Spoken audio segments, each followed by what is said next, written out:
Selamat datang di Portal Insani.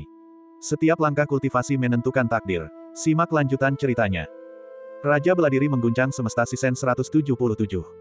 Jempolnya bosku, terima kasih.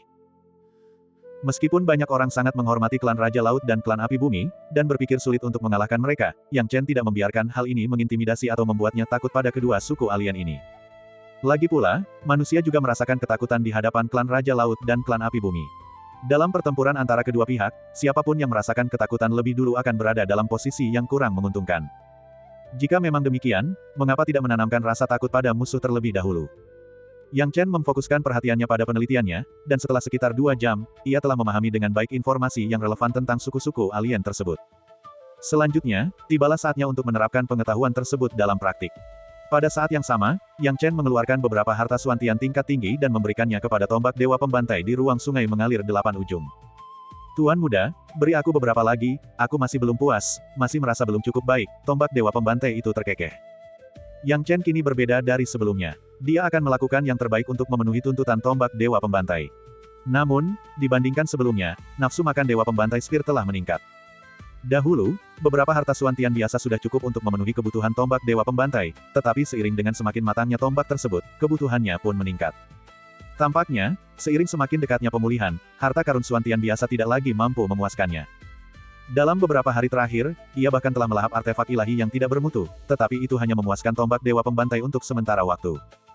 Memikirkan hal ini, Yang Chen mengangkat alisnya dan bertanya, seberapa banyak kekuatan yang telah kau pulihkan sekarang?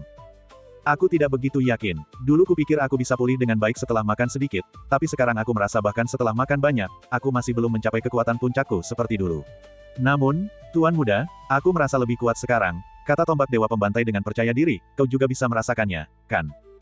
Yang Chen, tentu saja, dapat merasakan bahwa kekuatan tombak Dewa Pembantai telah menjadi jauh lebih kuat dari sebelumnya. Itulah mengapa dia tidak berani menggunakannya sembarangan. Dia belum pernah mendengar tentang artefak ilahi biasa yang memiliki kekuatan mengerikan seperti itu. Dengan mengingat hal itu, Yang Chen ragu sejenak dan tiba-tiba mengeluarkan sebuah benda, yaitu tebasan angin emas yang diberikan keluarga Ling kepadanya. Sambil memegang tebasan angin emas, Yang Chen melemparkannya ke tombak Dewa Pembantai. Baiklah, ini tebasan angin emas untuk kau telan dan sempurnakan. Jangan mencariku dulu untuk sementara waktu. Apa, Tuan Muda, Anda benar-benar bersedia memberikan harta karun ini kepadaku?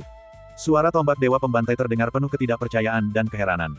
Yang Chen meregangkan tubuhnya dengan malas, kenapa, kau tidak menginginkannya? Tidak, Tuan Muda, saya hanya berpikir bahwa tebasan angin emas ini masih sangat berguna bagi Anda. Mengapa Anda memberikannya kepada saya untuk ditelan dan dimurnikan dengan begitu mudah? Kata tombak Dewa Pembantai dengan canggung. Yang Chen tak kuasa menahan tawa. Tombak Dewa Pembantai itu sungguh baik padanya. Ia berkata dengan santai, aku tahu apa yang kau pikirkan. Meskipun tebasan angin emas itu kuat, kegunaannya bagiku tidak terlalu besar, dan tidak banyak situasi di mana ia dapat digunakan. Setahun yang lalu, mungkin aku bisa menemukan beberapa kegunaannya, tetapi tidak sekarang. Daripada menyimpannya, lebih baik kuberikan padamu untuk kau telan dan olah. Lagi pula, hubungan kita sekarang sedemikian rupa sehingga aku tidak punya alasan untuk bersikap sopan padamu. Olah saja item ini dengan baik, jangan khawatirkan hal lain. Tuan Muda, saya mengerti. Mendengar ini, tombak Dewa Pembantai merasa lega dan gembira. Ia tak membuang kata-kata lagi dan langsung mulai memurnikan tebasan angin emas. Lagi pula, memurnikan sesuatu yang lebih dari sekadar artefak ilahi yang kurang berkualitas pasti akan memuaskannya. Setelah mengurus tombak Dewa Pembantai, Yang Chen siap untuk meneliti kembali data yang telah diberikan Cai Tao kepadanya. Namun, saat itu, dia merasakan keributan di dalam menara Dewa Iblis. Merasa bingung, dia pun pergi ke lantai 3 menara Dewa Iblis untuk melihat apa yang sedang terjadi. Begitu tiba di lantai 3 menara Dewa Iblis, Yang Chen langsung mengerti apa yang sedang terjadi. Kun Peng sedang membuat terobosan, berusaha mencapai tahap lempeng roh. Golden Claw memperhatikan sambil menyeringai, Tuan Muda, Anda telah tiba. Jadi Kun Peng sedang membuat terobosan, gumam Yang Chen pada dirinya sendiri.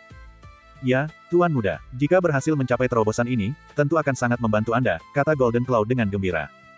Yang Chen mengangguk, tidak terlalu berharap apakah Kun Peng bisa membantunya, tetapi berharap agar Kun Peng bisa berperilaku baik. Dengan bantuan Menara Dewa Iblis, terobosan Kun Peng berjalan lancar. Setelah setengah hari, ki-nya akhirnya stabil. Ia berhasil mencapai tahap Spirit Blade tanpa masalah apapun. Namun, tidak seperti Golden Claw, Kun Peng tidak mengembangkan konstitusinya setelah mencapai tahap lempeng roh, sehingga kekuatannya sama seperti saat berada di puncak alam bela diri surga, dan tidak menyebabkan kesengsaraan surgawi apapun.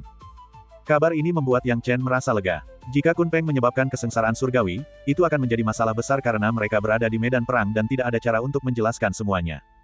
Saat ini, Kun Peng telah berhasil mencapai tahap pelat roh, meskipun tubuhnya sedikit lemah. Namun, lingkungan di dalam menara Dewa Iblis sangat menguntungkan bagi binatang iblis, sehingga setelah beberapa saat, Kun Peng pulih ke kondisi normalnya. Melihat Yang Chen, ia berkata, Kun Peng membuat masalah sehingga Tuan Muda harus datang sendiri. Tidak masalah, Kun Peng, bagaimana perasaanmu? Tanya Yang Chen. Tuan Muda, sekarang setelah saya mencapai tahap pelat roh, kekuatan saya telah meningkat secara signifikan, dan saya pasti dapat memberikan bantuan kepada Anda, jawab Kun Peng. Yang Chen menyipitkan matanya, Kun Peng, kenapa aku merasa kau mengkhawatirkan sesuatu? Secara logika, setelah naik dari alam bela diri surga ke tahap lempeng roh, Kun Peng seharusnya merasa senang dan gembira. Namun, yang terjadi justru sebaliknya, suaranya rendah dan muram, menunjukkan suasana hati yang tertekan. Setelah ketahuan oleh Yang Chen, tubuh Kun Peng sedikit bergetar sebelum berkata, karena Tuan Muda telah menyadarinya, Kun Peng tidak berani menyembunyikannya. Masalahnya adalah, aku memiliki hubungan dengan peta penghancuran gunung dan sungai yang kau miliki. Peta itu menyerap semua yang ada di dalamnya, tetapi kekuatan sebenarnya tampaknya tersegel. Aku mengetahui hal ini dari roh artefak. Lalu kenapa? Yang Chen bingung. Awalnya, ketika aku baru berada di puncak alam bela diri surga, aku tidak bisa merasakannya dengan jelas, tetapi sekarang setelah aku mencapai tahap lempeng roh, semuanya berbeda. Aku bisa merasakannya dengan pasti, orang itu akan kembali. Saat Kun Peng mengatakan ini, rasa takut terlihat jelas di matanya. Orang itu, siapa orang itu? Yang Chen masih tidak mengerti. Orang itu adalah anggota ras Dewa Roh yang pernah kuceritakan padamu sebelumnya. Kata Kun Peng. Yang Chen terkejut, ras Dewa Roh. Tunggu, orang itu menghilang, kan? Bagaimana kau bisa merasakan bahwa mereka akan kembali? Kun Peng menarik napas dalam-dalam, aku tidak bisa menjelaskan penyebab pastinya. Peta penghancuran gunung dan sungai berisi segalanya, tetapi sepertinya kekuatan sebenarnya disegel. Aku mempelajari hal ini dari roh artefak. Tidak, seharusnya tidak begitu, kata Yang Chen, jika kau bisa mempelajari hal ini dari roh artefak, aku seharusnya juga bisa.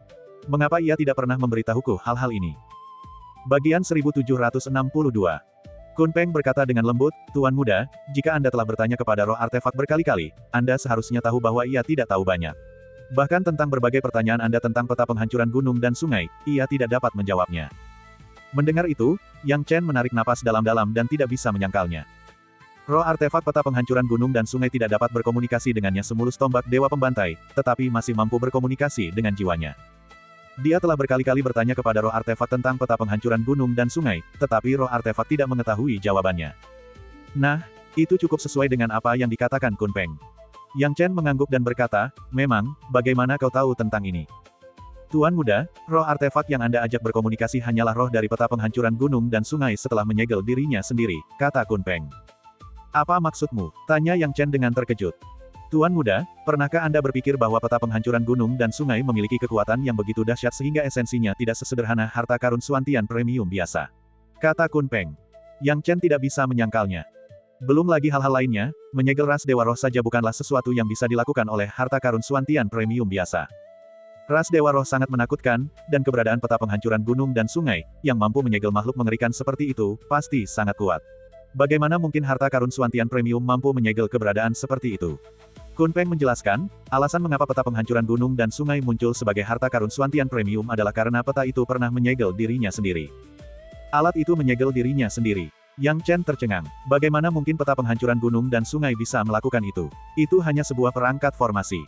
Tapi roh artefak yang sebenarnya memang memberitahuku begitu, kata Kun Peng sambil tersenyum getir. Yang Chen tidak menanyakan tentang roh artefak sejati dari peta penghancuran gunung dan sungai. Sebaliknya, dia berkata, lanjutkan, mengapa peta penghancuran gunung dan sungai menyegel dirinya sendiri? Karena ras Dewa Roh. Kata Kun Peng dengan sungguh-sungguh, roh artefak sejati dari peta penghancuran gunung dan sungai pernah mengatakan kepadaku bahwa tujuan mendasar keberadaannya adalah untuk menyegel ras Dewa Roh ini. Itulah makna terbesarnya. Tapi ia sudah berhasil menyegel ras Dewa Roh, jadi mengapa ia menyegel dirinya sendiri? Yang Chen bingung. Ini ada hubungannya dengan pemilik sebelumnya dari peta penghancuran gunung dan sungai. Pemiliknya pasti telah memasang larangan di dalam peta penghancuran gunung dan sungai. Roh artefak sejati pernah mengatakan kepadaku bahwa tuannya yang asli telah menghitung bahwa kekuatan peta penghancuran gunung dan sungai mungkin tidak mampu menyegel ras Dewa Roh. Ras Dewa Roh dapat membebaskan diri kapan saja, dan begitu mereka mencoba melakukannya, peta penghancuran gunung dan sungai harus menyegel dirinya sendiri. Setelah menyegel diri, kekuatannya akan sangat berkurang, seperti berubah dari artefak ilahi tingkat rendah menjadi harta karun Suantian premium. Meskipun ini akan mengakibatkan pengurangan kekuatan yang signifikan, sebagai gantinya, ia akan mampu menahan ras Dewa Roh dengan lebih baik. Kun Peng menjelaskan tanpa ada yang terlewat. Golden Claw, dengan bingung, bertanya, jadi, peta penghancuran gunung dan sungai ini dulunya adalah artefak ilahi tingkat rendah, dan menjadi harta karun Suantian Premium setelah menyegel dirinya sendiri. Tentu saja tidak. Roh artefak sejati tidak memberitahuku tentang tingkatan sebelumnya, tetapi ia memberitahuku bahwa ia telah menyegel dirinya sendiri sebanyak 97 kali sejak menyegel ras Dewa Roh. Kata Kun Peng. Apa? Yang Chen juga terkejut.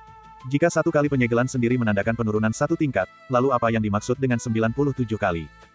Mungkin apa yang dikatakan Kun Peng agak berlebihan, atau mungkin setelah mencapai level tertentu, beberapa tindakan penyegelan diri berturut-turut tidak akan banyak berpengaruh. Namun, 97 kali lipat masih terasa agak berlebihan baginya. Ini berarti bahwa level dan status peta penghancuran gunung dan sungai sebelum penyegelan yang dilakukannya jauh melampaui imajinasinya. Adapun ras Dewa Roh yang disegel di dalam peta, itu juga jauh di luar jangkauan pemahamannya. Tuan muda, sekuat apapun peta penghancuran gunung dan sungai sebelumnya, jika kita bisa membuka segelnya, kita pasti akan mendapatkan jackpot. Golden Claw tertawa. Yang Chen menggelengkan kepalanya, cakar emas, ini tidak sesederhana itu. Membuka segel peta memang akan membuka kekuatan peta penghancuran gunung dan sungai, tetapi itu juga akan melonggarkan kendali atas ras Dewa Roh. Aku tidak bisa mengendalikan ras Dewa Roh sekarang. Memikirkan perlombaan yang dilebih-lebihkan ini, Yang Chen tidak memiliki banyak kepercayaan diri atau keyakinan, terutama karena dia bahkan sekarang pun tidak bisa membunuh seorang demigod dalam satu pukulan. Dia hanya pernah melihat ras Dewa Roh sekali, dan kekuatan yang terpancar darinya memang sangat dahsyat. Tentu saja, dia tidak sepenuhnya percaya dengan apa yang dikatakan Kun Peng. Bukan karena dia tidak mempercayai Kun Peng, tetapi lebih tepatnya dia tidak mempercayai apa yang disebut sebagai roh artefak sejati. Kapan kau mengetahui semua ini? Tanya Yang Chen. Karena aku terhubung dengan jiwa peta penghancuran gunung dan sungai. Meskipun aku berada di Menara Dewa Iblis, aku sebenarnya bisa menghubungi peta penghancuran gunung dan sungai kapan saja. Baru-baru ini, ketika aku berkultivasi di Menara Dewa Iblis, aku tiba-tiba menerima pesan dari roh artefak sejati. Saat itu, aku ingin memberitahumu tentang ini, tetapi kemudian aku menahan diri karena aku ingin menembus ke tahap lempeng roh dan kau pergi ke medan perang. Kuharap kau bisa memaafkanku karena tidak memberitahumu lebih awal, kata Kun Peng. Yang Chen berkata, tidak apa-apa, tetapi kita tidak bisa sepenuhnya mempercayai apa yang dikatakan roh artefak yang sebenarnya. Mengapa tiba-tiba ia mengungkapkan ini kepadamu? Dan mengapa ia tidak menghubungiku secara langsung? Kun Peng berkata, alasan mereka tidak menghubungi Anda secara langsung adalah karena mereka tidak bisa. Mengapa? Tanya Yang Chen. Karena alat itu menutup sendiri. Bagaimana bisa menghubungimu jika sudah menutup sendiri? Jawab Kun Peng dengan pasrah. Benar sekali, Yang Chen menepuk dahinya. Lalu kenapa tiba-tiba ia bercerita semua ini padamu? Karena spirit Gatrace akan segera kembali, kata Kun Peng. Apa maksudmu dengan, kembali? Setelah aku menggunakan ras Dewa Roh, bukankah itu akan menghilang untuk waktu yang lama? Yang Chen bingung. Kun Peng menjelaskan, tidak, bukan begitu. Begitu ras Dewa Roh menggunakan kekuatannya, peta penghancuran gunung dan sungai akan menyegelnya dengan lebih efektif. Misalnya, peta penghancuran gunung dan sungai telah disegel sebanyak 97 kali, jadi ada 97 lapisan segel. Ras Dewa Roh berada di lapisan ke-97. Setelah menggunakan kekuatannya sekali, ia akan turun ke lapisan ke-95 atau ke-90. Meskipun Anda tidak dapat melihat ras Dewa Roh di dalam peta penghancuran gunung dan sungai, ia memang masih berada di dalamnya. Ia belum kembali dari segelnya, tetapi jika kekuatannya pulih, ia akan kembali ke lokasi asalnya dan mencoba untuk memecahkan segel terakhir. Inilah yang dimaksud oleh roh artefak sejati ketika mengatakan, ras Dewa Roh akan kembali, karena kekuatannya telah pulih. Bagian 1763. Jadi, alasan ras Dewa Roh kembali ke lantai 97 adalah untuk terus memecahkan segel. Kata Yang Chen. Tepat sekali, kata Kun Peng, begitu segelnya terbuka, kita akan berada dalam masalah besar. Menurutmu, apakah mungkin mereka bisa memecahkan segelnya? Yang Chen bingung. Kun Peng berkata dengan berat, sulit untuk mengatakannya. Ras Dewa Roh belum menyerah selama bertahun-tahun ini. Penyegelan diri peta penghancuran gunung dan sungai memiliki batasnya. Semakin banyak segel yang diterapkan, semakin sulit bagi roh artefak untuk mengendalikan dirinya sendiri karena segelnya terlalu rapat untuk menggunakan kekuatannya. Akibatnya, setiap kali peta menyegel dirinya sendiri, dibutuhkan waktu yang sangat lama. Jika ras Dewa Roh dapat memecahkan segel lebih cepat daripada peta dapat menyegel dirinya sendiri, maka ras Dewa Roh pada akhirnya akan lolos dari peta tersebut. Yang Chen mengusap alisnya, ingin bertanya lebih lanjut, tetapi tiba-tiba teringat sesuatu dan berkata, tunggu, jika ras Dewa Roh begitu sulit untuk bertindak, mengapa mereka menyelamatkan saya sejak awal? Bukankah lebih baik membiarkan saya mati saja? Mengapa mereka menyelamatkan saya dan malah menimbulkan masalah bagi diri mereka sendiri? Aku sudah menanyakan hal itu kepada roh artefak, tetapi ia mengatakan bahwa ras Dewa Roh tidak berani membiarkanmu mati, kata Kun Peng. Apa maksudnya? Mereka tidak berani membiarkanku mati. Yang Chen semakin bingung. Kun Peng mengangguk, karena selama kau masih hidup dan menggunakan peta penghancuran gunung dan sungai untuk waktu yang lama, itu akan bermanfaat untuk mengurangi kekuatan penyegelan peta, terutama saat kau memanggilnya. Kekuatan penyegelan di setiap lantai akan melemah secara signifikan, peta itu masih akan tersegel di bagian bawah, tetapi akan cepat tembus dan kembali. Sebaliknya, jika kau mati dan peta penghancuran gunung dan sungai tidak lagi digunakan oleh siapapun, segelnya akan sangat kuat. Selain itu, sebagai pemilik peta penghancuran gunung dan sungai, jika kau mati, peta tersebut akan rusak secara keseluruhan, dan ras Dewa Roh yang terhubung dengannya juga akan sangat terpengaruh. Ditambah lagi, jika kau mati, mungkin ada pemilik tak dikenal lain yang tidak disukai oleh mereka. Jadi, dibandingkan dengan keduanya, ras Dewa Roh lebih memilih kau tetap hidup. Yang Chen mengerutkan kening, kalau begitu, apakah roh artefak benar-benar ingin mengingatkanku melalui dirimu? Roh artefak itu tidak mengatakan persis seperti itu, tetapi aku merasa ia memiliki maksud seperti itu, kata Kun Peng. Dengan tangan di belakang punggungnya, Yang Chen ragu-ragu dan berkata, roh artefak mengatakan semua ini kepadamu karena ingin mencapai kesepakatan denganku. Namun, itu belum tentu dapat dipercaya. Kun Peng, kau sudah lama bersama peta penghancuran gunung dan sungai dan lebih tahu tentangnya daripada aku. Menurutmu, kita harus lebih mempercayai roh artefak atau ras Dewa Roh? Kun Peng berpikir sejenak, lalu berkata, Tuan Muda, saya belum bisa mengambil keputusan. Tapi ada sesuatu yang saya ragu apakah harus saya katakan. Silakan, kata Yang Chen perlahan. Kun Peng berkata dengan sungguh-sungguh, roh artefak mungkin bukan karakter atau objek yang dapat dipercaya, dan keandalannya juga perlu diverifikasi. Namun, ada satu hal yang pasti, ras Dewa Roh bahkan lebih berbahaya. Ketika Kun Peng menyebutkan ras Dewa Roh, suaranya bergetar. Tidak sulit untuk melihat betapa takutnya dia terhadap ras Tuhan Roh. Yang Chen tidak bisa memastikan apakah itu karena betapa takutnya Kun Peng terhadap ras Dewa Roh atau apakah ras Dewa Roh memang benar-benar menakutkan. Namun setelah mempertimbangkannya, dia memilih untuk lebih percaya pada Kun Peng. Melihat Yang Chen masih ragu, Kun Peng menawarkan diri, Tuan Muda, saya ingin memasuki peta penghancuran gunung dan sungai untuk sementara waktu guna berkomunikasi dengan roh artefak lagi. Setelah saya mengumpulkan cukup informasi, saya akan menghubungi Anda. Baiklah, itu bisa diatur. Yang Chen menatap Kun Peng dalam-dalam. Yah, seseorang di luar memanggilku. Pintu masuk ke peta penghancuran gunung dan sungai akan selalu terbuka untukmu, jadi pilihlah waktu yang tepat untuk kembali. Setelah percakapan berakhir, Yang Chen meninggalkan peta penghancuran gunung dan sungai di Menara Dewa Iblis. Kemudian, dengan lambaian tangannya, dia meninggalkan Menara Dewa Iblis. Setelah meninggalkan Menara Dewa Iblis dan kembali, Yang Chen melambaikan tangannya lagi dan menerima jimat transmisi suara yang telah dikirimkan kepadanya. Dia menerima jimat transmisi suara, mendengarkannya, mendorong pintu hingga terbuka, dan melihat orang-orang menunggunya di luar. Hal ini membuat Yang Chen sedikit malu karena orang-orang yang datang adalah seluruh tim patroli. Sekarang mereka menunggunya, mudah untuk mengetahui bahwa dia sepertinya telah menunda sesuatu. Namun, yang mengejutkan Yang Chen, meskipun anggota tim agak takut padanya, Fu Biao, kapten tim, tetap tidak memarahinya, malah, dia berkata, Yang Chen, temanku, kau tampaknya cukup ceroboh dengan ketepatan waktumu. Kau perlu lebih berhati-hati di masa mendatang. Hahaha. Tentu, Yang Chen melipat tangannya sambil tersenyum, mengira dia akan dihukum, tetapi ternyata itu bukan masalah besar. Ia tak kuasa menahan diri untuk bertanya, Kapten, apakah kita akan berpatroli? Benar sekali, hari ini adalah pertama kalinya kamu bertugas patroli. Aku akan mengantarmu ke titik patroli tetapmu. Ikuti saja aku, dan di sepanjang jalan, aku akan menjelaskan tugas dan tanggung jawab seorang prajurit patroli. Ingat, jangan pernah meremehkan posisimu sebagai prajurit patroli dan mengabaikan tugasmu. Kata Fu Biao dengan nada ramah dan baik hati. Yang Chen mengangguk, mendengarkan Fu Biao dengan tenang. Dengan demikian, tim tersebut secara bertahap meninggalkan perkemahan utama dan, di sepanjang jalan, bertemu dengan tim patroli lainnya. Tim-tim ini memiliki kekuatan yang beragam, tetapi semuanya dipimpin oleh seseorang yang memiliki kekuatan setara alam dewa sejati yang ditemani oleh sekelompok kecil master yang bukan dari alam dewa sejati. Dalam perjalanan, Fu Biao memberitahu Yang Chen banyak hal tentang pengetahuan para prajurit patroli, tentu saja, Yang Chen menerimanya dengan sepenuh hati dan tidak menganggapnya tidak penting. Tak lama kemudian, tim tiba di titik penyerahan. Tim yang akan melakukan serah terima sudah menunggu cukup lama. Kapten mereka, seorang pria bertubuh kekar dengan janggut, memandang tim Fu Biao dan tertawa. Fu Biao, kau punya anggota baru lagi di timmu. Dia terlihat masih sangat hijau. Haha, Yang Chen adalah seorang jenius langka di tim patroli kita. Kalian harus menjaganya dengan baik di masa depan. Jenius seperti ini memiliki masa depan yang menjanjikan.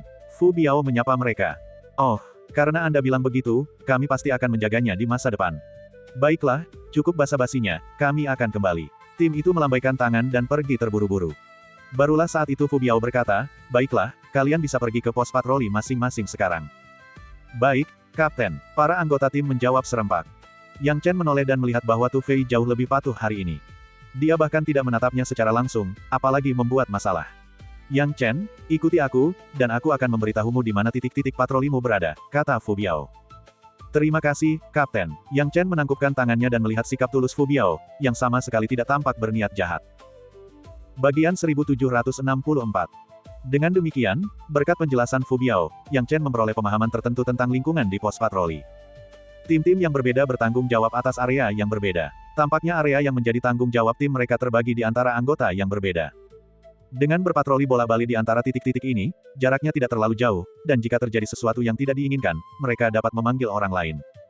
Patroli biasanya berlangsung setengah hari, setelah itu terjadi pergantian shift.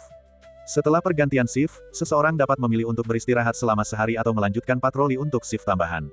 Poin prestasi dihitung berdasarkan waktu yang dihabiskan untuk berpatroli, jadi jika seseorang memilih untuk beristirahat selama sehari, hari itu tidak akan mendapatkan poin prestasi, patroli terus-menerus diperlukan untuk mendapatkan poin prestasi. Yang Chen, temanku, selalu ingat untuk tetap tenang jika terjadi sesuatu.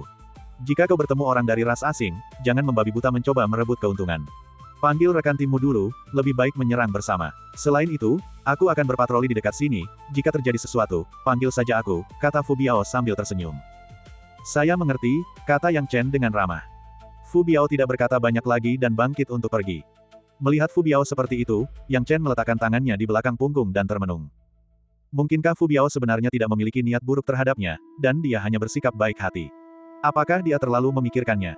Setelah berpikir sejenak, Yang Chen menggelengkan kepalanya, berhenti berpikir terlalu banyak, dan mulai berpatroli di sekitar area tersebut sesuai instruksi Fu Biao. Meskipun ia tidak puas dengan tugas sebagai prajurit patroli, karena ia bekerja di sini, ia harus rajin dan tidak ceroboh. Selama patrolinya, Yang Chen melakukan survei terperinci terhadap lingkungan sekitarnya. Setelah tidak menemukan kelainan apapun, ia berangsur-angsur merasa tenang. Dalam lingkungan seperti ini, jika saya bisa menetapkan larangan terlebih dahulu, masuknya orang asing secara tiba-tiba sama saja dengan mengambil inisiatif, kata Yang Chen dalam hati. Ini adalah titik patrolinya, dan dia tidak boleh ceroboh. Namun, jika dia menetapkan terlalu banyak larangan, hal itu mungkin akan diketahui oleh rekan satu timnya sendiri, atau bahkan secara tidak sengaja dipicu oleh mereka. Keseimbangan ini sulit dikendalikan. Setelah berpikir panjang, Yang Chen meminta wanita dari suku manusia ikan untuk menetapkan beberapa larangan kecil baginya. Meskipun larangan-larangan ini mungkin tidak cukup untuk membalikkan keadaan, setidaknya dapat membantunya mengubah situasi sampai batas tertentu. Dalam sekejap mata, setengah hari telah berlalu. Dalam hatinya, Yang Chen berharap bisa bertemu dengan orang-orang dari ras asing agar dia bisa menyelesaikan tugasnya dengan cepat dan menjadi murid pewaris sejati, mendapatkan akses ke sumber daya yang lebih baik, dan kemudian menemukan Hua Wanru. Namun, jelas bahwa keberuntungannya tidak begitu baik, karena ia tidak bertemu dengan orang-orang dari ras asing pada hari pertamanya bekerja. Begitu saja, setengah hari berlalu, dan Yang Chen kembali untuk pergantian shift sesuai aturan. Setelah pergantian shift, anggota tim pergi, hanya Fu Biao yang pergi untuk melapor kepada tetua Qianggong. Dibandingkan dengan yang lain, Yang Chen cukup populer di kalangan anggota tim. Setelah pergantian shift, banyak orang mengundangnya untuk bergabung dengan mereka. Di sisi lain, Tu Fei lebih jujur. Begitu jam kerjanya berakhir, dia langsung pergi. Meskipun Han Mei tidak mengundangnya, dia terus meliriknya dengan tatapan menggoda, seolah-olah dia tak sabar untuk menerjangnya dan menggigitnya dengan keras. Yang Chen mengabaikan rayuan Han Mei, dan juga menolak ajakan dari orang lain.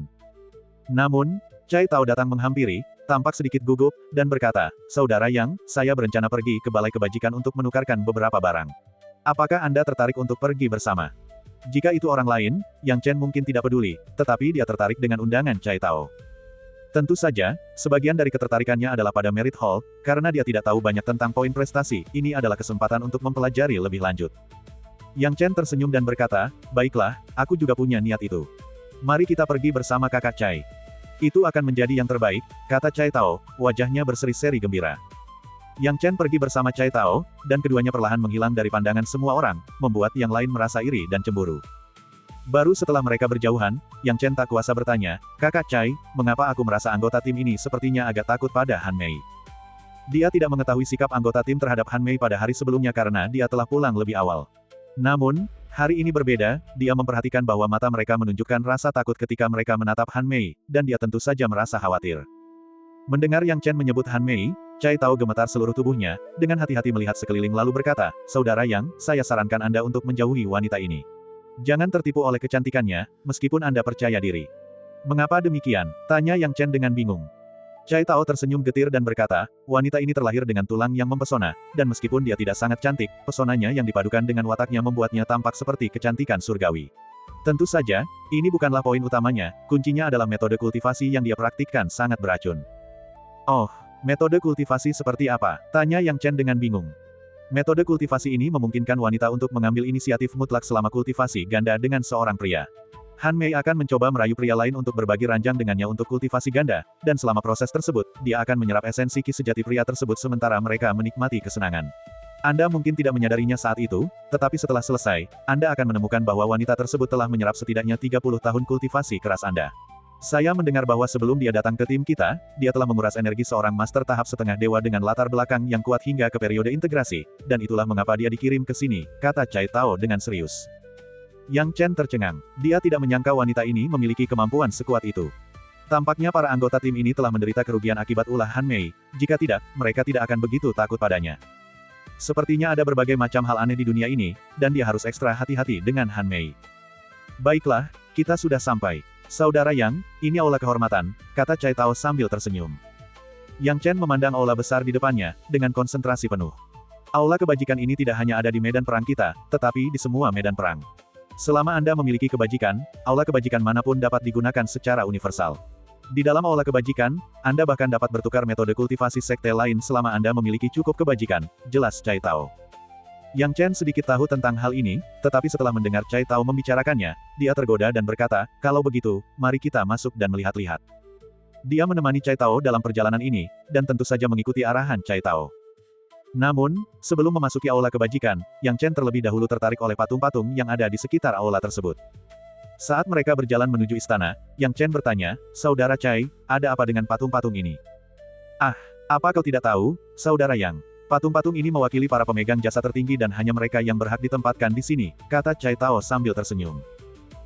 Bagian 1765. Melihat patung-patung ini, Chai Tao tak kuasa menahan rasa takjub. Bagaimanapun, mereka yang patungnya dapat didirikan di sini adalah perwakilan dari kemuliaan tertinggi. Begitu patung seseorang berdiri di sini, seluruh 12 negara bagian akan mengingat namanya. Yang Chen merasa bingung, mengapa patung-patung ini dibagi menjadi beberapa baris, dan tampaknya berada dalam kategori yang berbeda.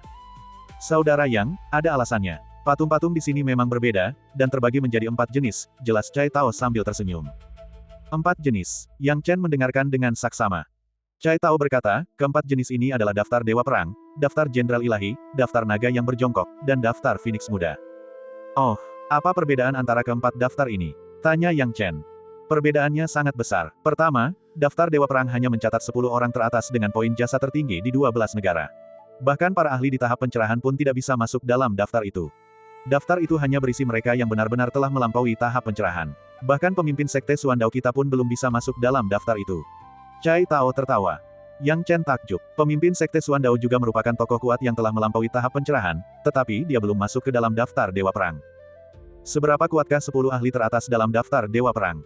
Bagaimana dengan daftar Jenderal Ilahi? Tanya Yang Chen dengan rasa ingin tahu. Daftar Jenderal Ilahi adalah daftar khusus untuk para ahli di alam dewa sejati dan tahap pencerahan. Mereka yang memiliki poin jasa tinggi disebut Jenderal Ilahi. Daftar tersebut berisi 100 orang. Namun, hanya 20 orang teratas yang patungnya dapat didirikan di sini. Jika tidak, akan ada begitu banyak patung sehingga seluruh aula jasa akan penuh sesak dan tidak dapat dilewati, jelas Chai Tao dengan ramah. Yang Chen mengangguk, melihat sekeliling, dan berkata, jadi, daftar naga berjongkok dan daftar Phoenix Muda seharusnya berhubungan dengan generasi muda, kan? Saudara yang benar, untuk membina talenta muda generasi berikutnya, 12 negara dan sekte Tai telah menciptakan daftar naga berjongkok dan daftar Phoenix Muda, yang mencatat para jenius di bawah alam dewa sejati yang telah berkultivasi kurang dari 100 tahun. Mereka yang memiliki poin jasa yang cukup dapat dicantumkan. Daftar naga berjongkok mencatat laki-laki, dan daftar Phoenix Muda mencatat perempuan, masing-masing 50 orang. Patung-patung yang didirikan di sini adalah 20 teratas dari setiap daftar, kata Chai Tao.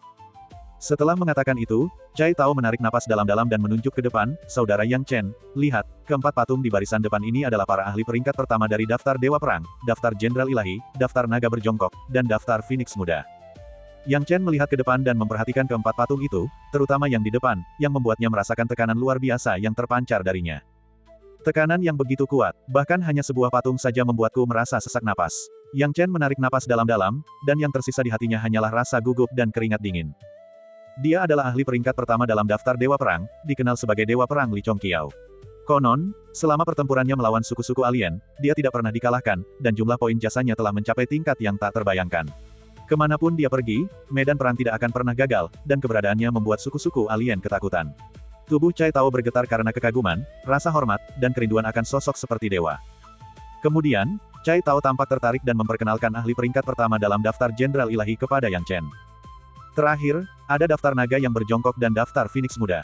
Peringkat pertama dalam daftar naga berjongkok diraih oleh Feng Xiaotian, seorang murid inti dari Sekte Longtan, yang berada di urutan kedua setelah Sekte Taiyi di 12 negara. Feng Xiaotian dikenal sebagai jenius nomor satu di bawah alam dewa sejati di 12 negara. Pesaingnya hanyalah murid inti dari Sekte Taiyi. Bahkan dibandingkan dengan murid inti Sekte Taiyi, dia lebih unggul. Ada rumor bahwa Feng Xiaotian sekarang telah mencapai alam dewa sejati, tetapi saya tidak tahu apakah itu benar atau tidak. Namun, di tahap setengah dewa, poin prestasinya telah jauh melampaui rekan-rekannya, dan dia bahkan dapat mengalahkan mereka yang ada di daftar Jenderal Ilahi. Dia benar-benar sosok yang luar biasa. Cai Tao menarik napas dalam-dalam. Yang Chen melirik patung Feng Xiaotian, dengan tangan di belakang punggung, dan ekspresi serius. Tampaknya 12 negara bagian benar-benar memiliki banyak sekali talenta. Apa yang bisa dicapai Bai Wuheng, yang lebih rendah dari mereka yang ada di daftar naga berjongkok? Dia bahkan mungkin tidak memenuhi syarat untuk masuk dalam daftar itu. Sembari merenung, Cai Tao memperkenalkan jenius peringkat pertama dalam daftar yang Phoenix. Peringkat pertama dalam daftar Phoenix muda ditempati oleh murid inti dari gerbang King Yu. Namanya Luo Yihong. Oh, ku dengar dia telah datang ke medan perang kita, kata Cai Tao dengan gembira. Melihat patung Luo Yihong, Cai Tao tak kuasa menahan air liurnya. Meskipun patung itu tidak dapat menunjukkan keindahan atau keburukan, Luo Yihong memiliki sosok yang anggun dan temperamen yang luar biasa. Patung itu sendiri membuat orang berfantasi dan ingin melihat kecantikan aslinya. Dia datang ke medan perang kita. Yang Chen berkedip. Cai Tao mengangguk, ya, gerbang King Yu Luo Yihong sangat dekat dengan Sekte Suan Dao kita, dan negara Bai Xingnya berbatasan dengan Feng Yangzu tempat Sekte Suan Dao berada. Oleh karena itu, murid-murid gerbang King Yu sering muncul di medan perang Feng Yangzu kita, dan murid-murid Sekte Suan Dao kita sering muncul di medan perang negara Bai Xing. Jadi, tidak aneh jika seorang murid inti gerbang King Yu muncul di medan perang ini. Jika Luo Yihong juga hadir, maka kompetisi 6 sisi akan menjadi sangat menarik, kata Yang Chen. Cai Tao menggelengkan kepalanya, itu tidak akan terjadi. Konon Luo Yihong memasuki alam dewa sejati setengah tahun yang lalu, jadi dia kemungkinan besar tidak akan berpartisipasi dalam kompetisi 6 sisi. Bahkan jika dia berpartisipasi, akan ada para ahli di alam dewa sejati yang akan menghadapinya. Namun, Luo Yihong, yang baru saja memasuki alam dewa sejati, tidak akan menantang para ahli kesempurnaan agung di alam dewa sejati meskipun dia sombong. Yang Chen mengangguk sambil berpikir. Setelah itu, Cai Tao terus-menerus bercerita tentang banyak hal kepada Yang Chen. Meskipun Cai Tao agak banyak bicara, kata-katanya tetap berharga. Yang Chen kini berdiri di depan patung-patung di daftar Phoenix muda, dan setelah melirik sekilas, dia memfokuskan pandangannya pada sebuah patung perempuan. Sekalipun Luo Yihong lebih menonjol, Yang Chen tidak ingin memperhatikannya lebih detail. Namun, patung wanita ini menarik perhatiannya. Karena wanita ini tidak kalah dengan Luo Yihong yang berada di peringkat pertama dalam daftar Phoenix muda, dan bahkan melampauinya dalam beberapa hal. Karena, wanita ini tak lain adalah orang yang selama ini dia cari, Zhang Xuelian. Dia menatap dalam-dalam patung Zhang Xuelian, mengetahui bahwa Zhang Xuelian juga ada di daftar Phoenix muda, tetapi dia tidak ingin mengungkapkan hubungannya dengan Zhang Xuelian. Dia melirik patung-patung di daftar Phoenix muda dan bertanya, bukankah ada 20 patung di daftar Phoenix muda? Mengapa saya melihat lebih dari 20? Bagian 1766. Cai Tao sangat cerdas. Melihat mata Yang Chen tertuju pada patung Zhang Xuelian, dia tertawa dan berkata, saudara yang sepertinya tertarik pada patung peri teratai salju. Siapapun yang melihat patung peri teratai salju pasti akan tertarik. Aku penasaran seperti apa rupa peri teratai salju yang sebenarnya. Sama seperti Luo Yihong, dengan patung yang begitu indah, orang aslinya pasti sangat menarik dan tak tertahankan. Yang Chen bergumam pada dirinya sendiri, peri teratai salju. Ya, peri teratai salju adalah julukan lama. Mengenai pertanyaan kakak yang tentang jumlah patung, patung-patung tambahan itu adalah patung-patung yang sangat cantik. Jika 20 patung dari daftar Phoenix muda dapat diganti, patung-patung tambahan di sini tidak akan pernah bisa diganti, jelas Cai Tao. Yang Chen menatap Zhang Xuelian dalam-dalam, ada apa sebenarnya? Patung-patung ini mungkin tidak sebanding dengan yang ada di daftar Jenderal Ilahi dan Dewa Perang, tetapi mereka mewakili kultivator wanita terbaik di 12 negara. Hanya sedikit orang yang dapat memiliki gelar seperti itu, dan selama bertahun-tahun, hanya 3 patung yang dibangun untuk mereka. Peri teratai salju adalah salah satunya. Dapat dikatakan bahwa legendanya terkenal di seluruh 12 negara, dan semua wanita di sana memandangnya sebagai panutan, kata Cai Tao dengan penuh semangat, seorang wanita seperti dia, bahkan jika aku hanya bisa melihatnya dari kejauhan lalu mati, aku akan rela. Mendengar itu, Yang Chen terkejut. Dia pikir dia bisa membayangkan betapa hebatnya Zhang Xuelian, tetapi ternyata dia telah meremehkannya. Apa tujuan semua wanita di 12 negara bagian? Seberapa hebat Zhang Xuelian? Sepertinya kemanapun wanita ini pergi, dia meninggalkan legenda yang luar biasa. Memikirkan hal ini, bibir Yang Chen melengkung membentuk senyum. Benar, dia memang pantas untuknya, Yang Chen. Mengapa peri teratai salju ini disebut wanita ilahi? Tanya Yang Chen dengan bingung. Ah, ini ada hubungannya dengan sesuatu yang terjadi beberapa dekade lalu. Peri teratai salju adalah murid Sekte Taiyi. Ketika dia menjadi terkenal, dia juga dikirim ke medan perang oleh Sekte Tai. Dalam pertempuran itu, peri teratai salju, dengan kekuatan tahap dewa sejatinya, membunuh selusin jenderal tahap dewa sejati dari suku alien, dan namanya pun tercoreng. Dia mengumpulkan catatan poin jasa yang mengesankan dan menjadi momok bagi suku-suku alien. Sekte Tai langsung menganugerahinya gelar wanita ilahi, yang bahkan banyak ahli alam pencerahan pun tidak bisa memilikinya. Kata Cai Tao dengan bersemangat. Apa yang terjadi setelah itu? Tanya Yang Chen, kemana peri teratai salju pergi setelah itu?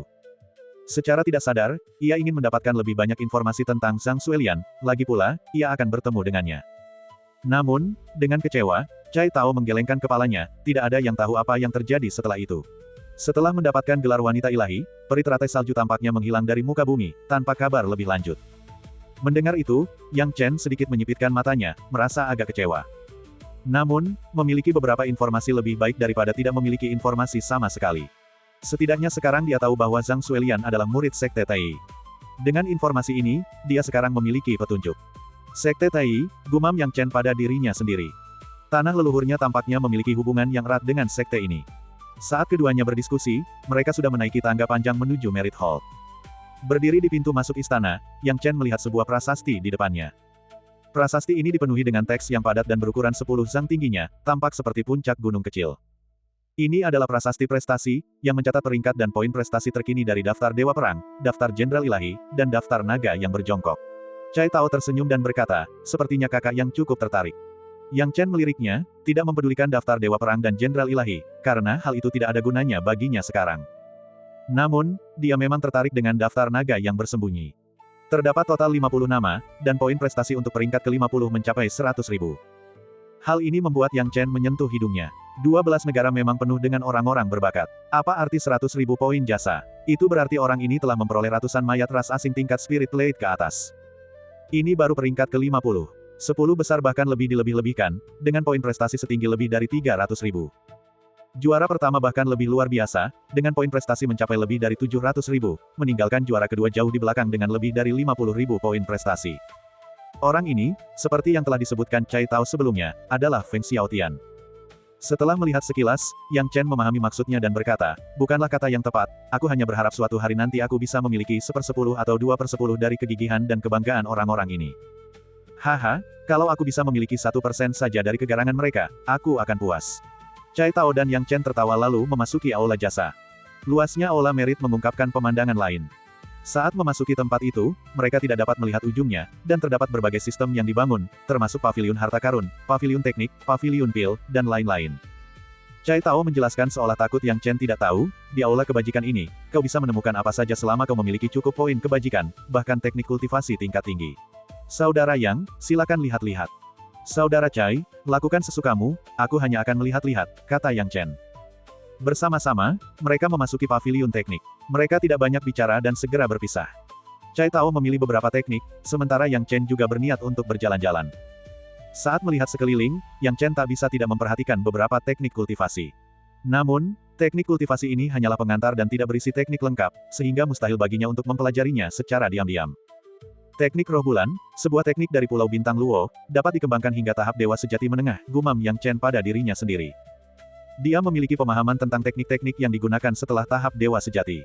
Setelah mencapai tahap dewa sejati, seseorang membutuhkan sistem teknik kultivasi yang lengkap untuk menyertai kultivasinya, jika tidak, tingkat kultivasinya akan stagnan dan sulit untuk maju. Jenis teknik ini dikenal sebagai teknik kultivasi, yang membutuhkan sistem kultivasi tetap untuk membantu kultivasi, sama sekali berbeda dari teknik yang telah ia praktikkan sebelumnya. Disinilah 12 negara unggul, jauh melampaui tanah leluhurnya sebelumnya. Faktanya, bahkan sebelum mencapai tahap dewa sejati, memiliki teknik kultivasi khusus untuk membantu kultivasi akan sangat meningkatkan peluang mencapai tahap dewa sejati. Alasan mengapa tanah leluhurnya tidak dapat menghasilkan dewa sejati begitu lama adalah karena kurangnya sistem kultivasi dan sumber daya yang tidak mencukupi. Kedua faktor ini jika digabungkan membuat para kultivator tidak mungkin menembus hambatan di tahap dewa sejati. Namun, situasinya sangat berbeda di 12 negara. Di sini, sistem kultivasi yang unik memungkinkan terciptanya kultivator tingkat dewa sejati yang jauh lebih kuat. Namun setelah mencapai tahap dewa sejati, keadaannya berbeda. Teknik-teknik setelah tahap dewa sejati sangat sulit ditemukan, dan hampir semua sekte besar telah memonopoli teknik-teknik tersebut. Bagian 1767. Jika seseorang tidak menerima metode kultivasi yang sesuai, setelah memasuki alam dewa sejati, mereka akan terjebak dan tidak dapat maju lebih jauh. Inilah juga alasan mengapa kesenjangan antara tahap awal dan pertengahan alam dewa sejati sangat besar. Berbagai sekte memiliki monopoli ketat atas metode kultivasi mereka, bahkan terhadap anggota mereka sendiri. Hal ini untuk mencegah pencurian oleh mereka yang memiliki motif tersembunyi. Akibatnya, muncul fenomena di mana untuk mendapatkan metode kultivasi tingkat atas, seseorang dapat menukarkannya dengan poin kontribusi di dalam sekte mereka sendiri, atau menukarkannya dengan poin prestasi dari pertempuran. Hal ini mengingatkan Yang Chen pada saat pertama kali bergabung dengan sekte tersebut dan bagaimana para sesepuh seperti Taois jejak mimpi tidak ingin dia mempelajari metode kultivasi tingkat atas. Saat itu dia tidak mempedulikannya, tetapi jika dilihat kembali sekarang, metode kultivasi itu memang sangat berharga. Jika seseorang benar-benar menukarkannya dengan poin kontribusi, nilainya bahkan mungkin lebih tinggi daripada murid pewaris sejati. Memikirkan hal ini, Yang Chen menggelengkan kepalanya sambil menyeringai. Dia akan memperoleh sumber daya ini dengan kemampuan sejatinya. Untuk saat ini, dia hanya akan mencoba untuk memahami situasinya. Seni ilahi ortodoks dapat dikultivasi hingga alam dewa sejati tingkat akhir, tetapi membutuhkan 8.000 poin jasa. Itu terlalu berlebihan, gumam Yang Chen pada dirinya sendiri. Tentu saja, meskipun ia mengeluh, Yang Chen memiliki pemahaman tertentu tentang betapa berharganya metode kultivasi ini. Dia tidak bisa meremehkan metode kultivasi ini karena, meskipun hanya bisa mencapai alam dewa sejati tingkat akhir atau alam dewa sejati tingkat menengah, metode ini tetap berharga. Dia menduga bahwa Cai Tao mungkin tidak memiliki metode kultivasi yang baik. Jika tidak, kemajuan kultivasinya tidak akan begitu lambat. Saat memikirkan Cai Tao, Yang Chen tiba-tiba merasakan sesuatu. Meskipun paviliun teknik itu sangat besar, jiwanya mampu menutupinya sepenuhnya. Sekarang setelah dia merasakan adanya gangguan, dia segera menuju ke arahnya. Yang terlihat oleh matanya adalah pemandangan kekacauan. Cai Tao, yang sebelumnya baik-baik saja, kini tergeletak di tanah dengan darah mengalir dari mulutnya. Jelas bahwa dia telah terlibat dalam konflik, dan tidak jauh darinya berdiri sekelompok orang. Di antara dua pemimpin kelompok itu, Yang Chen mengenali salah satunya. Bukankah itu Zhang Fu dari Sekte Sangxian? Di mana Zhang Fu berada, di situ pasti ada Hong Yue. Melihat sekeliling, Yang Chen memang melihat Hong Yue. Saat melihat Yang Chen, mata Hong Yue berbinar-binar dengan kegembiraan yang tak terungkapkan. Namun, Yang Chen tahu bahwa sekarang bukanlah waktu yang tepat untuk membahas masalah antara dirinya dan Hong Yue. Dia harus mencari tahu apa yang terjadi pada Cai Tao terlebih dahulu. Melihat kondisi Cai Tao yang menyedihkan, Yang Chen mengerutkan kening dan menatap orang-orang di depannya, bertanya dengan suara berat, apa yang terjadi di sini, semuanya. Seorang pria yang mengenakan jubah Taois Sekte Sangxian mewah di sebelah Zhang Fu mencibir mengejek setelah mendengar pertanyaan Yang Chen, anak ini melihatku, Ming Hao, dan bahkan tidak memberi jalan. Dia merusak suasana hatiku, jadi aku hanya menendangnya beberapa kali untuk melampiaskan amarahku. Apa masalahnya? Intinya adalah anak ini tidak tahan dipukul. Jika itu seseorang dari Sekte Sangxianku, mereka bisa menahan beberapa tendangan ringan. Tapi untuk anak ini, satu tendangan saja sudah membuatnya muntah darah. Cek, lihat saja dia. Yang Chen melirik pria itu, dan tidak kesulitan untuk mengetahui statusnya. Dia seharusnya berada di level yang sama dengan Zhang Fu, jika tidak, dia tidak akan berdiri di sampingnya. Namun, kekuatan sebenarnya agak kurang jika dibandingkan dengan Zhang Fu. Sementara Zhang Fu berada di tahap setengah dewa, pria ini baru berada di periode integrasi. Namun, nada bicaranya yang arogan dan sombong bahkan lebih buruk daripada Zhang Fu. Saudaraku, bukankah menurutmu ucapanmu agak tidak masuk akal? Mengapa kakak Cai harus minggir saat melihatmu? Ejek Yang Chen. Cai Tao merasa tersentuh ketika melihat Yang Chen datang membantunya. Namun, memikirkan pengaruh Ming Hao yang begitu kuat, ia tak kuasa menahan diri untuk menghela napas dan berkata, Saudara Yang, biarkan saja. Ming Hao mengejek, apa? Murid Sekte Suandao harus memberi jalan untukku. Apa salahnya? Hahaha. Benar sekali, murid-murid Sekte Suandao harus memberi jalan ketika melihat Tuan Muda Ming Hao. Mulut Ming Hao melengkung membentuk seringai. Jelas sekali bahwa dia meremehkan anggota Sekte Suandao. Hal ini membuat Cai Tao merasa terhina, tetapi dia tidak memiliki keberanian dan kekuatan untuk melawan balik. Yang Chen tidak ingin dipermalukan tanpa alasan. Lagi pula, mustahil bagi orang-orang ini untuk mengalahkannya dengan jumlah yang banyak. Selain itu, perkelahian antar sekte tidak diperbolehkan bahkan di medan perang, apalagi di balai kebajikan. Orang-orang ini hanya menindas yang lemah seperti Cai Tao, tetapi tidak berani membuat keributan besar, karena itu akan merugikan kedua belah pihak. Hanya karena Cai Tao tidak memiliki keberanian untuk memprovokasi mereka, bukan berarti Yang Chen tidak memilikinya. Namun, Cai Tao sudah menyerah dan menyarankan agar dia tidak melanjutkan. Dia tidak punya pilihan selain membantu Cai Tao berdiri dan pergi. Saat Yang Chen pergi bersama Cai Tao, Zhang Fu dan Ming Hao tidak berusaha menghentikan mereka. Sebaliknya, mereka tertawa mengejek, hahaha, murid-murid Sekte Suandao memang merupakan lambang ketidakbergunaan. Hahaha, mereka tidak punya pendirian atau kekuatan. Hal yang sama berlaku untuk mereka berdua. Jika aku adalah anggota Sekte Suandao, aku akan bunuh diri saja. Betapa lemahnya dia. Pria ini pergi begitu saja, hahaha. Di hadapan kakak Ming Hao, apa yang bisa mereka lakukan bahkan jika mereka mencoba melawan? Mereka saling mengejek, cemoohan mereka membuat orang-orang marah. Yang Chen tidak terganggu olehnya, tetapi Cai Tao tidak bisa menahan diri lagi. Sambil menggertakkan giginya, dia berbalik dan berteriak, Kalian sebaiknya jangan keterlaluan. Terlalu memaksakan diri. Kau, sampah kecil Sekte Suandao, telah dipaksa. Aku hanya menyatakan fakta. Haha, beranikah kau menantangku? Jika kau berhasil menang melawanku, aku sendiri yang akan mencabut gelar pecundangmu. Sayangnya, kau tidak berani, dan kau juga tidak bisa melakukannya. Ming Hao meregangkan tubuhnya dengan malas. Cai Tao jelas mudah terprovokasi. Tak mampu menahan amarahnya, ia meraung, siapa bilang aku tak berani? Aku, Cai Tao, menantangmu sekarang juga. Oh, baiklah. Semua orang sudah mendengarnya. Si kecil ini menantangku. Kita akan bertemu di platform angin petir. Jangan lupa, jika kau kalah, kau harus membayar poin prestasi sebagai hadiahnya.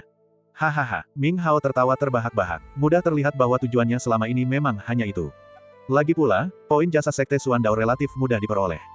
Di antara 6 kekuatan, semua faksi tahu bahwa murid-murid Sekte Suandao memiliki kekuatan yang lebih lemah dan lebih mudah ditindas.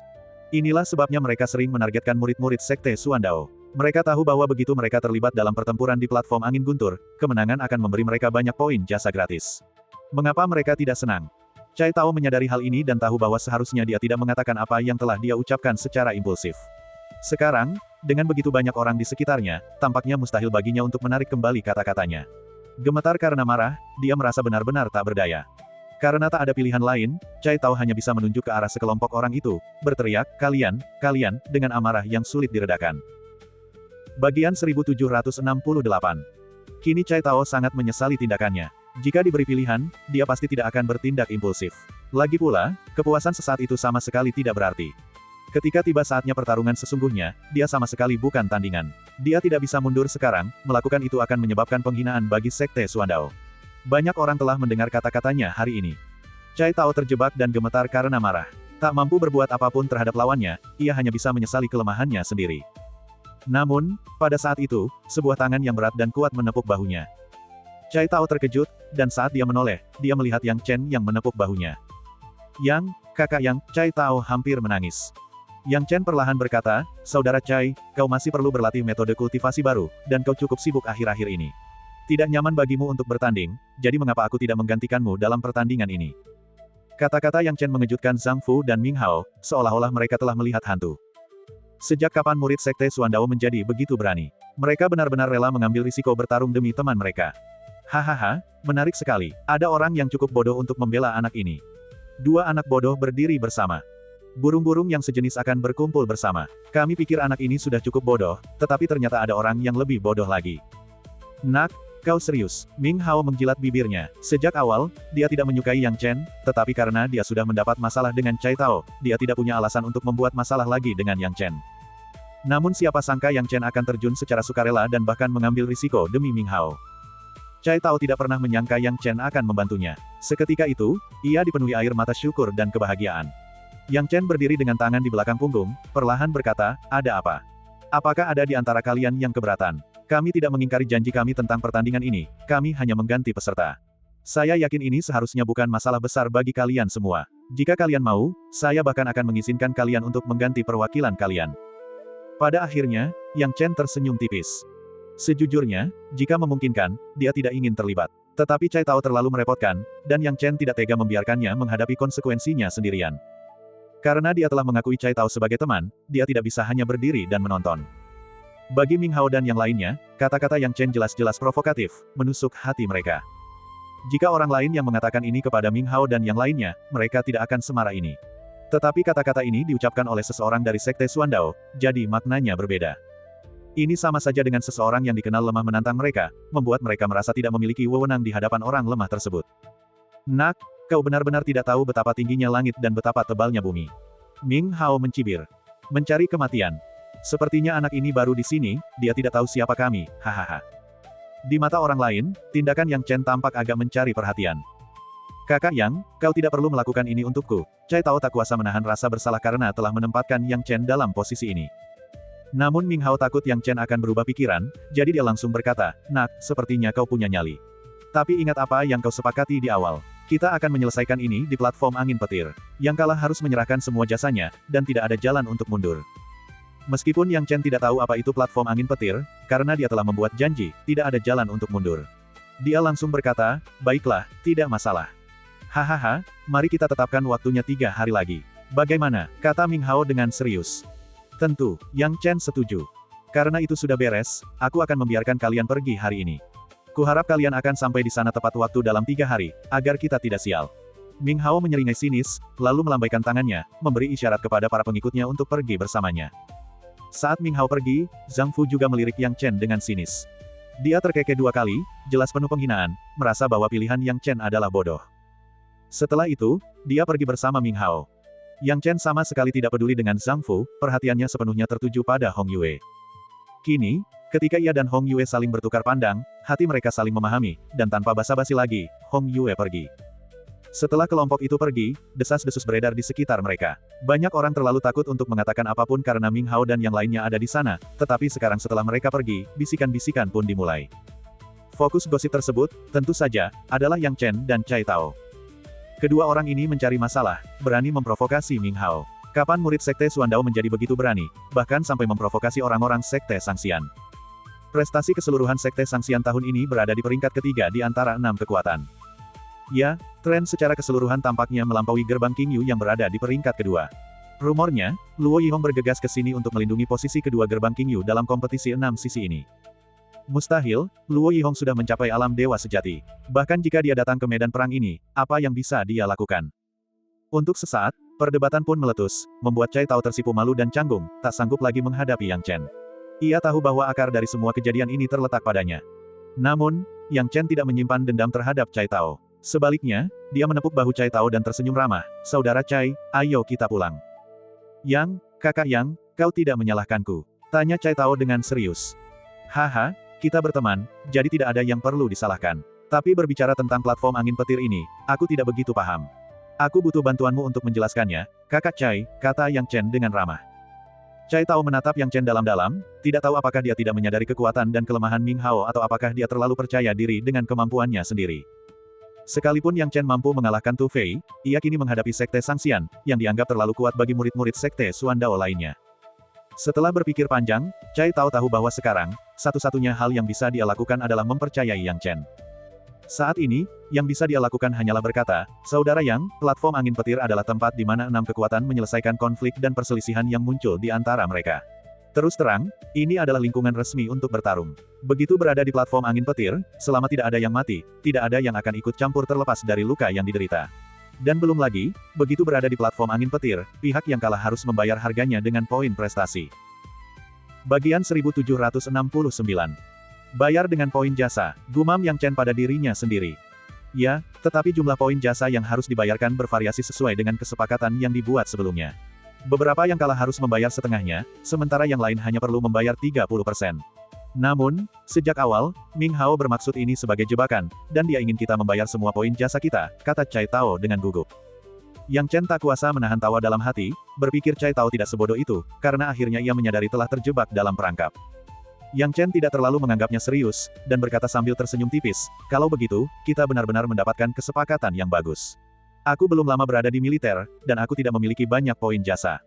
Bahkan jika aku memberikan semuanya kepadanya, apa ruginya? Di sisi lain, dia memiliki banyak poin jasa dan seharusnya lebih khawatir daripada aku."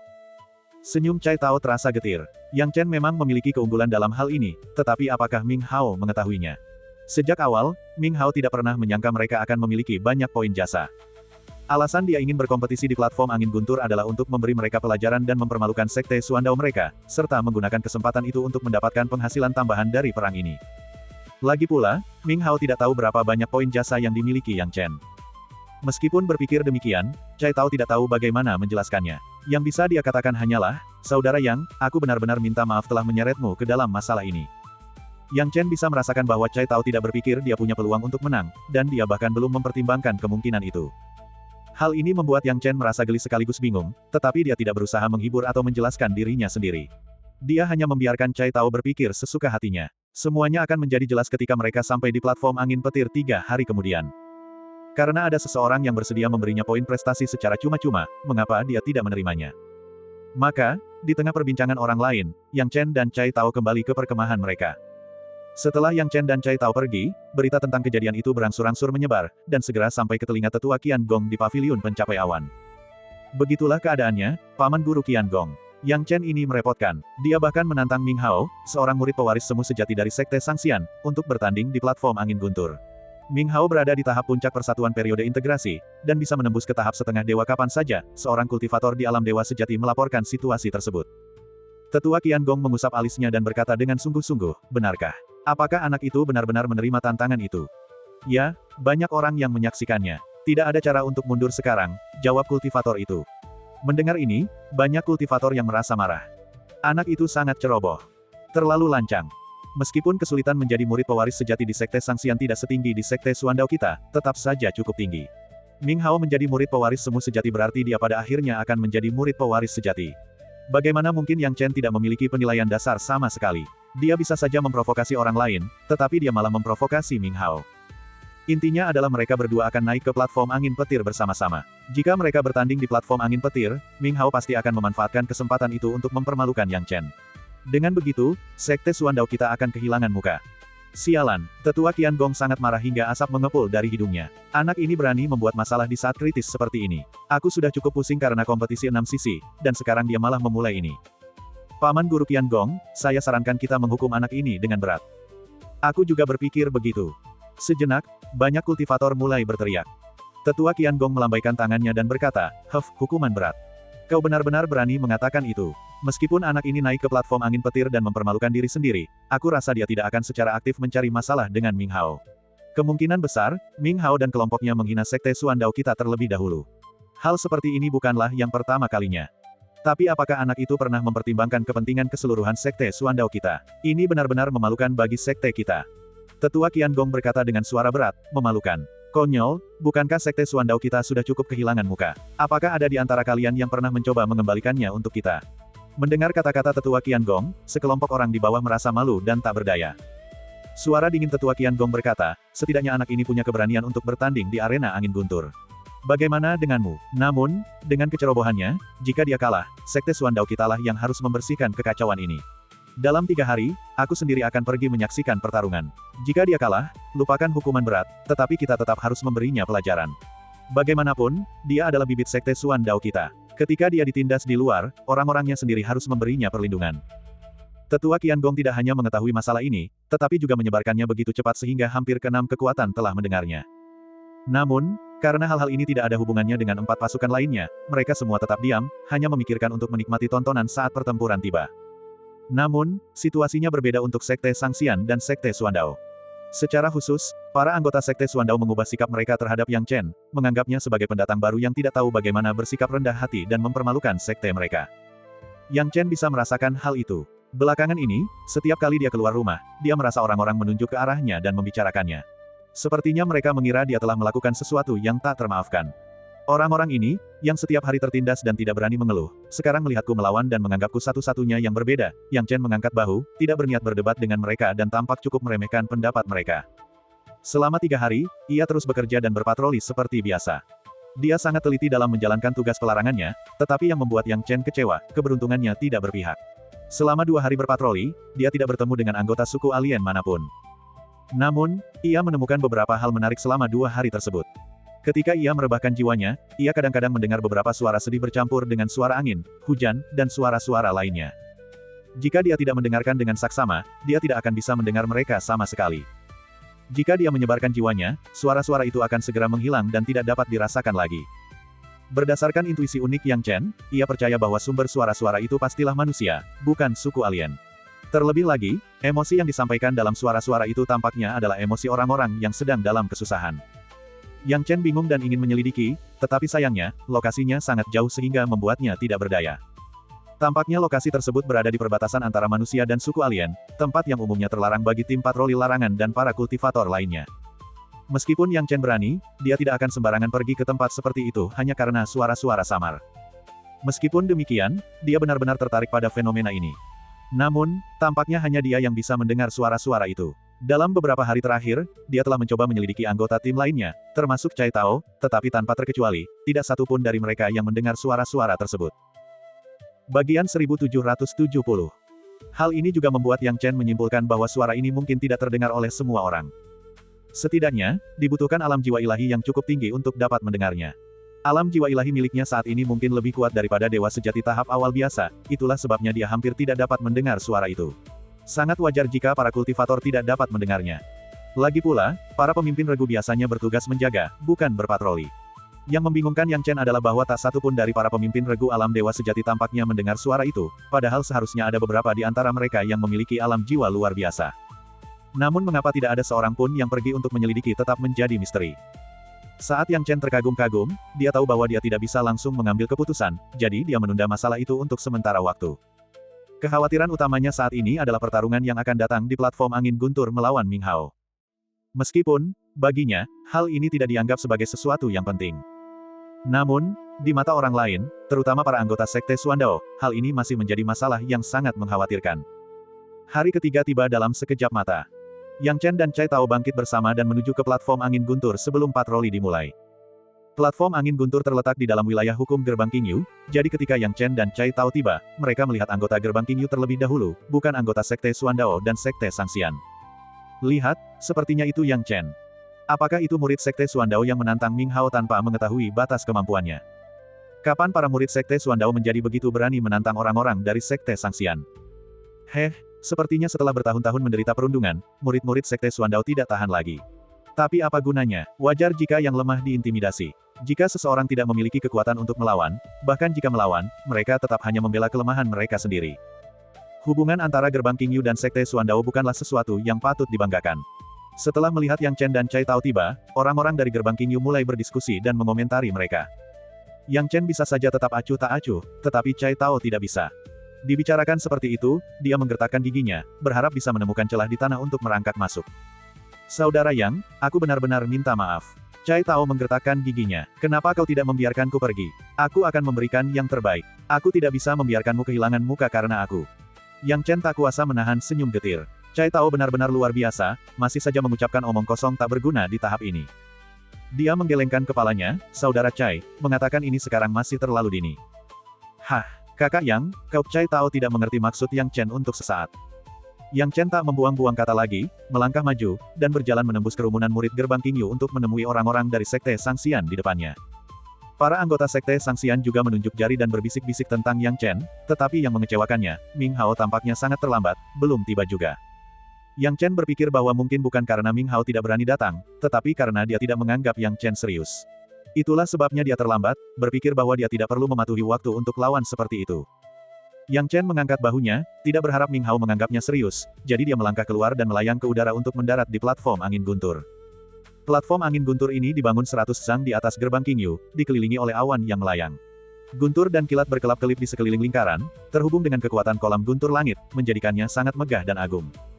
Itu adalah tempat yang sempurna untuk pertempuran.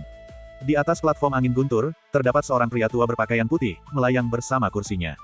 Janggut putihnya berkibar, dan kekuatannya telah mencapai kesempurnaan agung alam dewa sejati. Tetua ini tampaknya adalah wasit untuk platform angin guntur. Setelah tiba, Yang Chen memberi hormat kepadanya dengan kepalan tangan yang ditangkupkan, lalu terdiam. Tetua berjubah putih itu jelas tertarik pada pertarungan antara Yang Chen dan Ming Hao. Setelah melihat Yang Chen, yang merupakan lawan Ming Hao yang menyedihkan, tetua itu meliriknya dengan acuh tak acuh, bahkan tidak repot-repot memperhatikannya. Jadi Yang Chen menunggu selama waktu yang dibutuhkan untuk meminum secangkir teh. Ming Hao masih belum tiba. Justru para anggota Sekte Xuandao yang datang. Para anggota Sekte Xuandao tiba terlambat, dipimpin oleh tetua Qian Gong, diikuti oleh sekelompok ahli alam dewa sejati. Susunan pemainnya cukup mengesankan, meskipun dengan ekspresi kurang percaya diri di wajah mereka. Saat orang-orang mendiskusikan bahwa Yang Chen tidak mungkin menang, mereka tidak banyak yang bisa dibantah. Sepertinya mereka datang ke sini hari ini dengan persiapan penuh untuk membereskan kekacauan yang dibuat Yang Chen. Saat pasukan utama Sekte Sangxian tiba, anggota mereka yang lain pun ikut datang. Paman senior, saya sudah bilang bahwa tidak perlu Anda menangani masalah sepele seperti ini secara pribadi. Meskipun kita berurusan dengan anak yang liar, tidak perlu membawa pasukan sebesar ini ke sini, kata Ming Hao kepada seorang tetua berambut bangau dan berwajah muda di Sekte Sangxian. Pria berambut seperti bangau dan berwajah muda ini berbicara dengan sinis, "Nak, aku bisa datang ke sini kapanpun aku mau. Itu bukan urusanmu. Cepatlah bersaing dengannya. Selesaikan dengan cepat. Orang tua ini punya urusan penting lain yang harus diurus dan tidak punya waktu untuk disia-siakan bersamamu." Tetua Qian Gong melihat pria berambut seperti bangau dan berwajah muda di antara barisan Sekte Xuandao dan berbicara dengan suara berat, "Guru Yu Feng, jadi Anda juga datang?" Guru Yu Feng terkekeh, "Bagaimana mungkin, Tetua Qian Gong, Anda bisa datang ke sini, tetapi orang tua ini tidak bisa." Huff, tetua Qian Gong tidak berkata apa-apa lagi, hanya memalingkan badannya dengan ekspresi muram. Paman senior, mengapa Yu Feng juga datang? Kami datang ke sini untuk membereskan kekacauan yang dibuat Yang, tapi untuk apa dia di sini? Seseorang bertanya dengan heran. Tetua Qian Gong menjawab dengan dingin, Tuan Yu Feng ini adalah orang yang paling licik dan hianat. Dia pasti datang hari ini karena kompetisi besar 6 fraksi dan mungkin mencoba untuk menegakkan kekuasaannya, mencari kesempatan. Jika saya tidak datang hari ini, dia pasti tidak akan datang, tetapi karena saya datang, dia pasti akan membuat keributan besar tentang masalah Yang Chen dan memanfaatkan saya di depan gerbang Qingyu untuk menegakkan dominasinya. Tetua Qian Gong telah hidup cukup lama untuk memahami segalanya. Orang-orangnya tidak, tetapi dia dapat melihat niat guru Yu Feng hanya dengan satu pandangan dan mulai mengutuknya dalam hati. Saat itu, guru Yu Feng sedang tertawa dan mengobrol, wajahnya penuh energi dan vitalitas. Ia tampak seperti sedang memarahi Ming Hao, tetapi siapapun dapat melihat bahwa ia sangat gembira hari ini. Anak ini ternyata datang cukup pagi hari ini. Ming Hao mencibir, menatap Yang Chen di platform angin guntur, dan berkata dengan dingin, apakah kau terburu-buru untuk bereinkarnasi? Begitu dia selesai berbicara, kakinya menekan ke bawah, dan udara bergetar. Kabut putih mendorongnya langsung ke platform angin guntur. Dalam sekejap, Ming Hao muncul di platform angin guntur. Salam untuk tetua Guangxing dari gerbang Qingyu. Hari ini, saya dan saudara saya Yang Chen akan bertanding, dan yang kalah akan membayar semua poin jasa. Bisakah Anda mencatat hasil pertandingan kami? Ming Hao menjilat bibirnya.